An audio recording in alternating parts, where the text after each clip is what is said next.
Էդգար Ղազարյան։ Տիկին Ջուլագյան, քանի որ դուք մի քանի գումարումների ազգային ժողովի падգամավոր եք եղել, նաև նախորդ գումարման ազգային ժողով, ինձ հետաքրքիր առհասարակ ձեր վերաբերմունքը էթիկայի հանձնաժողովի ինստիտուտի նկատմամբ։ Ասենք օրինակ այն դեպքում, երբ որ ազգային ժողովի նախագահը թքում է քաղաքացու վրա, կամ հայհոյում է անհետ կորած ծնծառայողների ծնողների բողոքի ակցիայի մասնակից։ Նման դեպքերը հիմք են էթիկայի հանձնաժողով ստեղծելու համար։ Կամ եթե падգամավորները մարդու իրավունքի պաշտպանի թեկնածուի նկատմամբ ցուցաբերում են անհարգալից վերաբերմունք, վիրավորում են թեկնածուին, խախտելով էթիկայի նորմերը, որը սահմանված է օրենքով։ Դա հիմք է արդյոք էթիկայի հանձնաժողով, որովհետև նախորդ գումարման ազգային ժողովը թույլ տալիս էր նման դեպքերում ստեղծելու ժամանակավոր էթիկայի հանձնաժողովն։ Այդ դուք որպես նախագծի հեղինակ չեք մտածել, որ նախորդ դեպքերի համար էր պետք ստեղծել նման հանձնաժողով։ Շնորհակալություն։ Շնորհակալ եմ հարցի համար, պարոն Ղազարյան, իրականում ես դժվար կտեղավորվեմ ինձ հատկացված 1 րոպե մեջ ձեր հարցին պատասխանելու համար, պետք է ասեմ, որ 8-րդ գումարման, 7-րդ գումարման ազգային ժողովների ժամանակ դրանից առաջ էլ, բայց ես քանի որ այդ երկու գումարումների ազգային ժողովի падգամավոր եմ եղել, բազմաթիվ են եղել դեպքերը, երբ էթիկայի հանձնաժողովի կարիք զգացվում էր։ Ինչու՞ չի ստեղծվել այդ հանձնաժողովը, որովհետև օրենսդրություն սահմանում է, որ կոնկրետ հարցի վերաբերյալ պետք է ստեղծվի էթիկայի հանձնաժողով։ Այսինքն էթիկայի հանձնաժողովը չի եղել մշտապես գործող հանձնաժողով, եւ դա է եղել պատճառը, որ մենք համարել ենք, որ ճիշտ չէ յուրաքանչյուր հարցի վերաբերյալ ստեղծել էթիկայի հանձնաժողով, ինչը ենթադրում է ազգային ժողովի լիագումար նիստերի դահլիճում այդ հարցի քննարկում, ըստ այդմ արդեն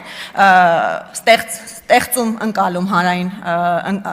ստեղծում հանրության շրջանում ընկալում, որ այդ մարդը արդեն իսկ խախտել է էթիկայի կանոնները։ Համենայն դեպս իմ վերաբերմունքից հարցեցիք էթիկայի հանձնաժողովի հետ կապված, ես մեկն եմ եղել իմ մի շարք գործընկերների հետ, որ այս ուղղությամբ երկար աշխատանք է տարել, եւ ես ուրախ եմ, որ մեզ հաջողվել է գտնել լուծում սահմանադրային իրավական կարգավորումների շրջանակում, եւ մենք այսօր հասել ենք այս կետին, որ քննարկում ենք էթիկայի հանձնաժողովի ստեղծման հարցը։ Արձագանք։ Դուք ասացիք, որ հանձնաժողովը նախորդ գումարում կանոնակարգով պետք է ստեղծվեր կոնկրետ դեպքերի համար, բայց ոնց որ թե ես իմ հարցի մեջ հենց շատ կոնկրետ որոշակի դեպքեր վկայակոչեցի։ Ես ուզում եմ իմանալ այդ դեպքերի կապակցությամբ ձեր ընկալումներով, ձեր մշակույթում պետք է արդյոք ստեղծել մշակութային էթիկայի հանձնաժողով, պետք է։ Այդ թվում եւ այն դեպքերի հետ կապված, երբ օրինակ ազգային ժողովի падգամավորը դիմում է միայն երկու խմբակցությունների падգամավորներին, պետք է ստեղծվի էթիկայի հանձնաժողով։ Շնորհակալություն։ Շնորհակալություն, արտահերթ հարց ես տամ Տիկին Ջուլհակյան, իսկ ձեր կարծիքով, երբ որ падգամավորը ասում է, ես ուզում եմ հայ զինվորը մեռնի։ Ես զարմանում եմ ինքս ինձ վրա, որ ես հարցը տալիս եմ, բայց ամեն դեպքում եղել է այդպես դեպք։ Էթիկայի հանձնաժողովում քննարկելի երևույթ է դա, թե չէ, թե կարող ենք ասել, որ դե մարդու քաղաքական դիրքորոշումն է, ուզում է հայ զինվորը մեռնի։ Ինչ կարծիք եք։ Շնորհակալ եմ հարցի համար, պարոն Ռուբինյան, եթե ազգային ժողովի падգամավորը նման հայտարարություն անի, էթիկայի հանձնաժողով պետք է բնականաբար ստեղծվի, բայց ես կարծում եմ, որ դա հիմք է, որ ազգային ժողովի падգամավորը նման հայտարարություն է արել, իր մանդատը դնի, որովհետև իր երդման տեքստը ուղղակիորեն այն մասին է, որ մենք падգամավորը պետք է նպաստի հանրային համերաշխությանը, պետք է մարդու իրավունքների պաշտպանությամբ անպայմանորեն ինքը ջատագով լինի եւ նման հայտարարությունները որևէ падգամավորի կարծում եմ չեն բերում ոչ պատիվ, ոչ էլ որևէ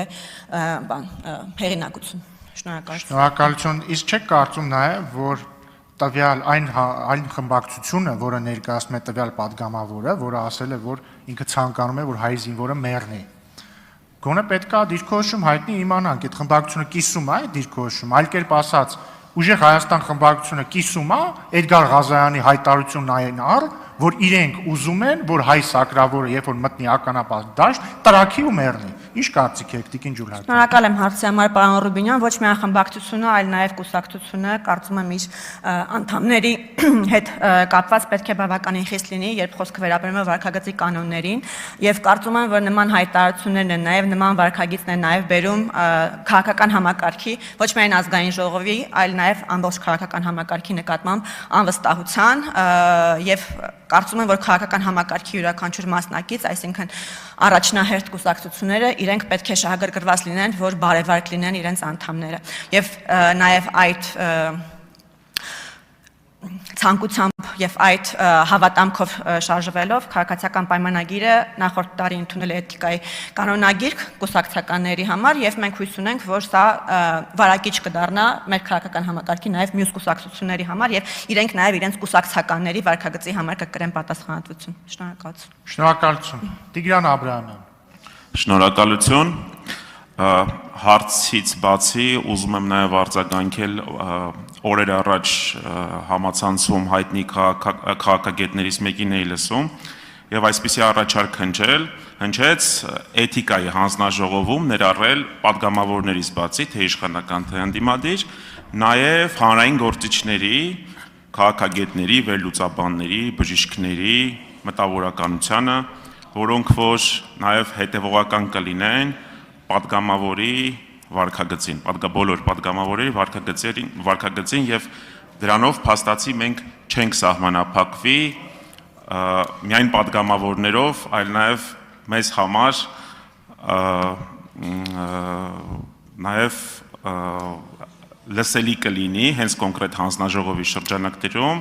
տվյալ փորձագետների, մտավորականների կարծիքը։ Հարցս կայանում է նրանում, թե արդյոք նախատեսում եք ապագայում նման մեխանիզմերի ներդրում։ Շնորհակալություն։ Շնորհակալ եմ պարոն Աբրահամյան, իրականում շատ հետաքրքիր եւ կարեւոր հարց եք տալիս, մի հարց, որը մենք մեր այս չէ, էթիկայի հանձնաժողովի կառուցակարգերին վերաբերող նախագիծը քննարկելու եւ մշակելու ժամանակ քննարկել ենք եւ նաեւ միջազգային փորձի ուսումնասիրությունը ցույց է տալիս, որ արդեն կայացած ժողովրդավարական ինստիտուտներ եւ կայացած խորհրդարանական մշակույթ ունեցող պետություններում իրենք արդեն այս պահին հասել են այն կետին, երբ նաեւ ներգրավում են փորձագետների եւ այլն։ Մենք քննարկել ենք մեր այդ մշակման ընթացքում արդյոք մենք պետք է այդ ճանապարհով այս պահին գնանք թե ոչ, մենք համարել ենք, որ այս պահի դրությամբ մենք պետք է գործարկենք այս հանձնաժողովը, որովհետև նորից եմ ասում 7-րդ եւ 8-րդ գումարման ազգային ժողովների խնդիրներից մեկը եւ լրջագույն խնդիրներից մեկը եղել է այն, որ մշտապես գործող էթիկայի հանձնաժողով չեն ունեցել այդ գումարումները, դրանից բխող հետևանքներով եւ падգամավորը իրեն ըստ էության համարել է անպատիժ եւ ըստ էության ոչ բարեվարկ վարքագիծ է ցուցաբերել։ Բայց այս պահեդրությամբ մենք որոշել ենք դեռևս սկսել գործարկել այս հանձնաժողովը, տեսնել, որ այս մեխանիզմը, որ ներդրված է աշխատում է, արդեն ընդլայնել էթիկայի հանձնաժողովի թե գործունեության ոլորտը, թե նաեւ կազմը։ Նաև ըստ մեր կանոնակարգի չի կարող ոչ առնվազն այս պահին գործող, չի կարող падգամավոր չհանդիսացող անձը լինել ժամանակավոր հանձնաժողովի անդամ, եթե ես չեմ սխալվում։ Այո, չեք սխալվում, բայց եթե ես ճիշտ հասկացա, պարոն Աբրահամյանը հետագայի մասին էր խոսում։ Այո, խոսքը հետագայի մասին է, առաջարկում եմ դիտարկել եւ այնպիսի մեխանիզմներ ստեղծել, որպիսի հասարակությունը ուղղակիորեն իդեմս մտավորականների եւ այլ հանրային գործիչների ներգրաված լինի եւ առաջարկում եմ ապագայում քննարկել նման օրինագծի մշակումը եւ ընդունումը եւ համապատասխան կանոնակարգերում համապատասխան փոփոխություններ ընդունումը։ Շնորհակալություն։ Շնորհակալ եմ պարոն Աբրահամյան, իհարկե ես նույնպես եմ ասում, մեզ համար շատ կարևոր է այս հանձնաժողովը վերջապես ստեղծվի եւ սկսի աշխատել եւ ցույց տա կոնկրետ արդյունքներ։ Մնացած հարցերը հնդածս արդեն կբարձրացվեն, կբարձրաձայնվեն եւ կստանան իրենց լուծումները, բայց ես լիովին կիսում եմ ձեր դիրքորոշումը առայն, որ հասարակությունը պետք է ունենա մասնակցություն էթիկային առնչվող հարցերին եւ նաեւ դա է պատճառը, որ մենք ասում ենք, որ էթիկայի նորմերի խախտումները իրենք ըստ էության հիմնականում հանրային պարսավանքի ինստիտուտով պետք է հասցվեն նվազագույնի, այլ ոչ թե այլ սանկցիաներ կիրառվեն։ Իհարկե որոշակի սանկցիաներ մենք հիմա ունենք արժեկանոնակարգ օրենքով սահմանված, թե ինչ սանկցիաներ կարող է նախատեսվել վարքագծի կանոնների խախտման դեպքում, բայց կարևորագույն սանկցիան իմ կարծիքով դա հանրային պարսավանքի ինստիտուտն է եւ այս առումով այո հասարակության եւ հանրային գործիչների մասնակցությունը թեկուզ ոչ ֆորմալ առումով շատ կարևոր եմ համարում։ Շնորհակալություն։ Զարուհի Բաթոյան։ Շնորհակալ եմ։